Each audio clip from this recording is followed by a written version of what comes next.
Welcome back to Elderly Smiles. Don't forget to subscribe, like, share, and click the bell icon to stay updated. Let's begin the discussion.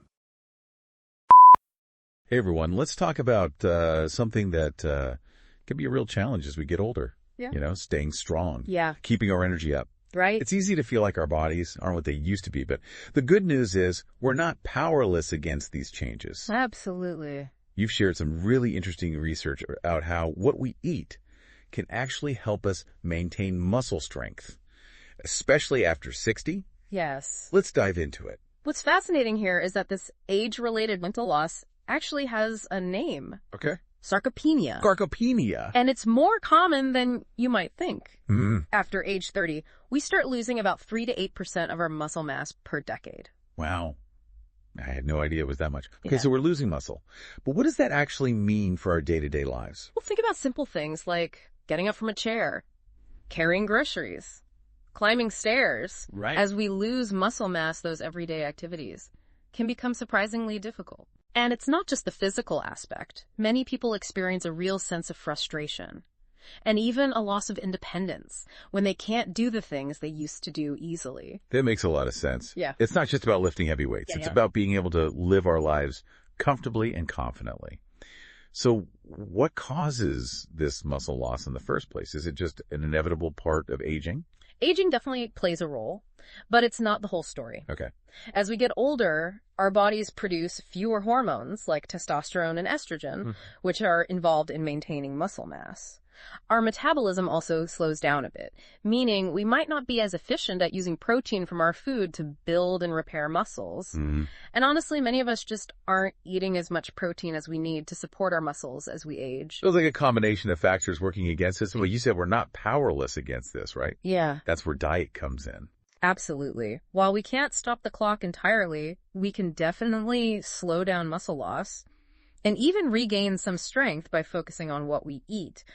There are specific foods that are like rocket fuel for our muscles, Okay. packed with the nutrients they need to stay strong and functional. I am all about rocket fuel for my muscles.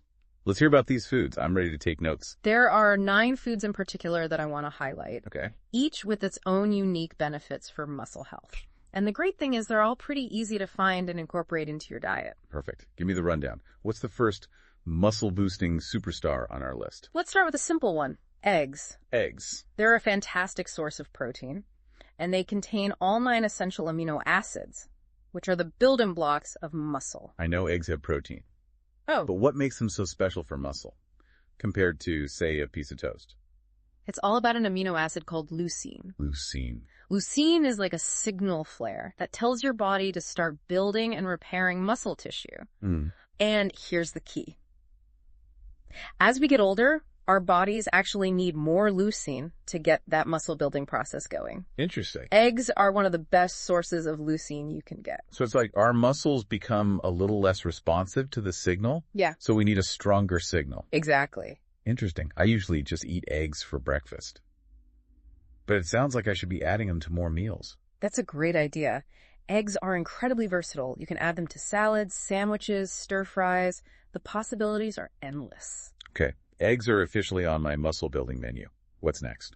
Next, we're heading to the sea for some fatty fish like salmon tuna or sardines. I know those are good for heart health, but I didn't realize they had muscle benefits too. They do. Fatty fish are packed with omega-3 fatty acids. Now, we usually hear about omega-3s in relation to heart and brain health, Right. but recent research has shown that they can also help reduce inflammation in the muscles.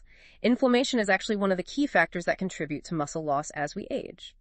So fighting inflammation is key for maintaining muscle mass. So it's like omega-3s are protecting our muscles from damage. Exactly. I do like salmon, but let's be honest, fresh fish can be pricey. Are there any more budget-friendly options? Absolutely. Canned sardines are a fantastic alternative. Yep. They're just as packed with omega-3s as their fresh counterparts, and they're a fraction of the cost. Plus, they're super convenient to keep on hand. You can add them to salads, pasta sauces, or even just have them on crackers. That's a great tip. I'll definitely be stocking up on sardines.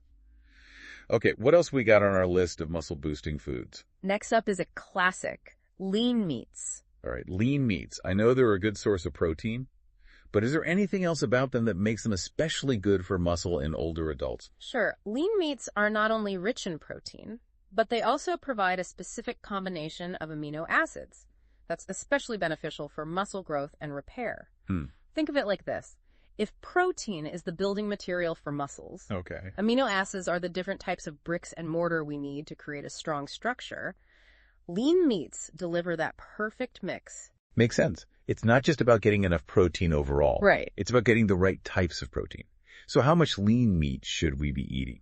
Aim for a serving at least once a day, ideally more. And don't be afraid to mix it up. Try different cuts of meat experiment with different cooking methods and find ways to incorporate them into your favorite meals. Okay, so we've got eggs, fatty fish, and lean meats.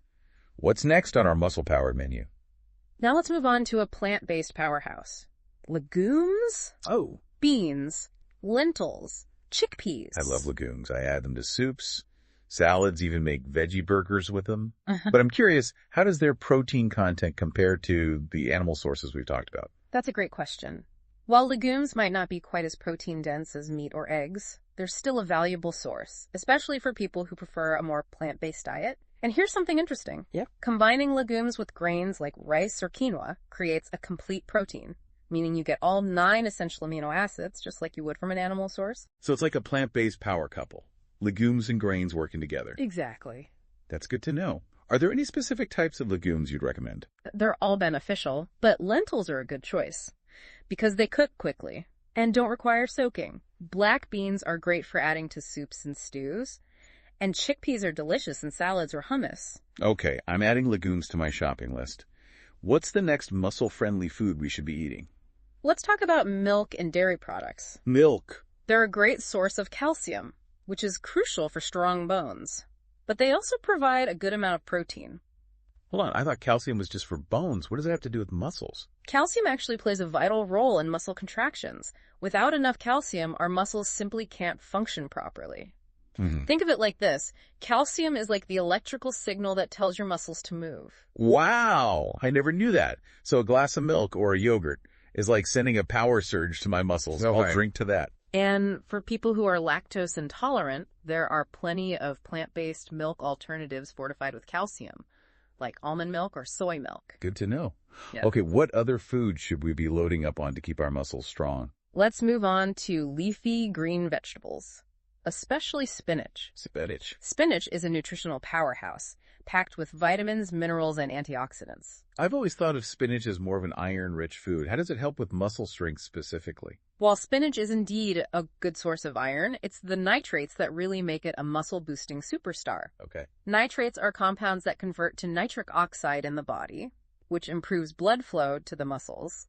And good blood flow means muscles get more oxygen and nutrients, which is essential for their growth and recovery. So it's like spinach is giving our muscles a turbo boost. Yeah. I'm sold. What's next on our list? Next up are oil seeds, specifically almonds and walnuts. I love almonds.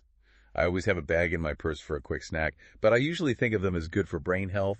What's the connection to muscles? Vitamin E plays a critical role in protecting muscle cell membranes from damage caused by free radicals, which are unstable molecules that can wreak havoc on our cells. Plus, almonds and walnuts are also good sources of magnesium, a mineral that's essential for muscle function and recovery. So it's like they're providing a double dose of protection and support for our muscles. Exactly. All right, what else have we got?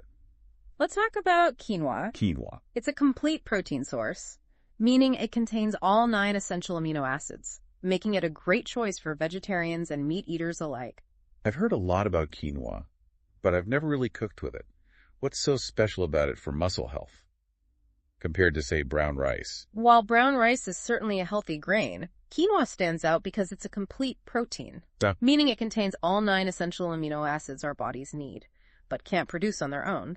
Plus, it's packed with magnesium, which is crucial for muscle function, and iron, which helps transport oxygen to our muscles, giving them the energy they need to perform. So it's like quinoa is giving our muscles all the essential building blocks they need to thrive. Exactly. Okay, I'm convinced.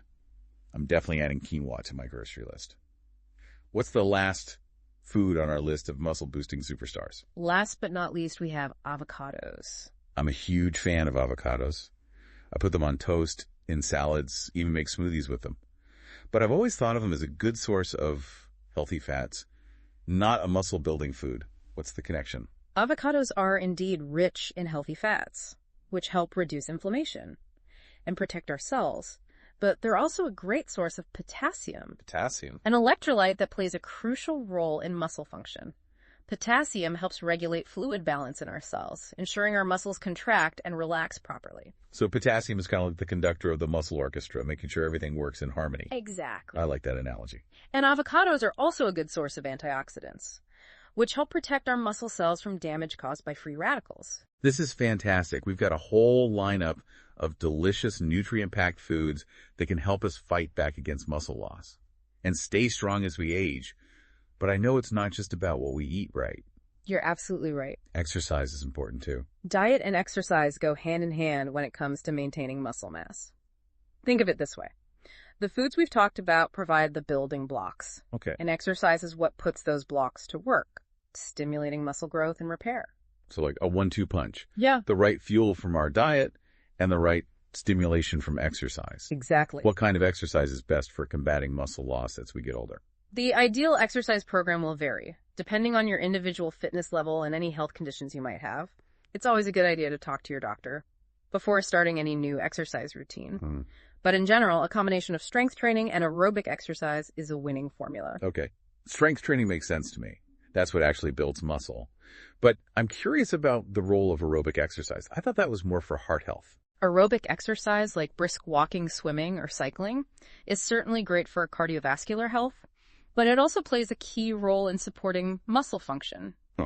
Aerobic exercise improves blood flow, delivering more oxygen and nutrients to our muscles, which is essential for their growth and recovery. So it's like aerobic exercise is creating a better environment for our muscles to thrive. Exactly. And remember, any movement is better than none.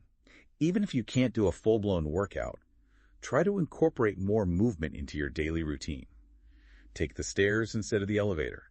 Walk around the block during your lunch break. Or do some gardening. Absolutely. That's a great reminder. It doesn't have to be all or nothing. Small changes can make a big difference over time. Is there anything else we should keep in mind when it comes to muscle health as we age? Absolutely. It's important to be aware that muscle weakness can be a sign of underlying health conditions. And it's always a good idea to talk to your doctor if you have any concerns. What kind of health conditions are we talking about here? Well, for example, there's a strong link between muscle weakness and osteoporosis, which is a condition that weakens the bones and makes them more prone to fractures. Weak muscles can contribute to poor balance and coordination, increasing the risk of falls, which can be especially dangerous for older adults. That's a scary thought. It sounds like maintaining muscle strength is about so much more than just being able to lift heavy objects. It's about protecting our overall health and well-being as we age. You've hit the nail on the head.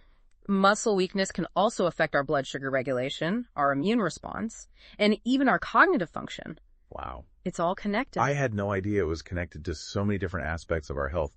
It sounds like taking care of our muscles is really an investment in our overall health and longevity. Precisely. And remember, it's never too late to start making positive changes.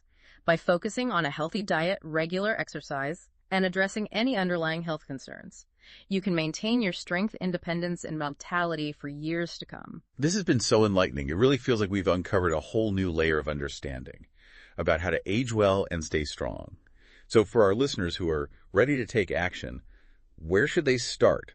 What's one small step they can take this week to put this knowledge into practice? That's a great question. Remember, it doesn't have to be an overwhelming overhaul of your entire lifestyle. Small, sustainable changes are key. Okay. I'd say start by picking one or two of the foods we've talked about and find a way to incorporate them into your meals more regularly. Okay, so pick your muscle-boosting favorites. Yeah. And get creative in the kitchen. Love that. What about exercise? Where should people begin if they haven't been very active lately? Again, start small and gradually increase your activity level. Okay. If you're new to exercise, even a 10-minute walk a few times a week can make a difference. And as you start to feel stronger, you can gradually increase the duration and intensity of your workouts. So listen to your body and find what feels right for you. Exactly. That's great advice. Any other words of wisdom you'd like to leave our listeners with? I'd say remember this. Aging doesn't have to mean decline. By making informed choices about your diet and lifestyle, you can stay strong, active, and enjoy your golden years to the fullest. Beautifully said. I think that's a perfect note to end on. It's empowering to know that we have more control over our health and well-being than we might think. So to our listeners, thank you for joining us on this deep dive into muscle health. We hope you learned some valuable tips and feel inspired to take action. Remember, stay curious, stay active, and stay strong.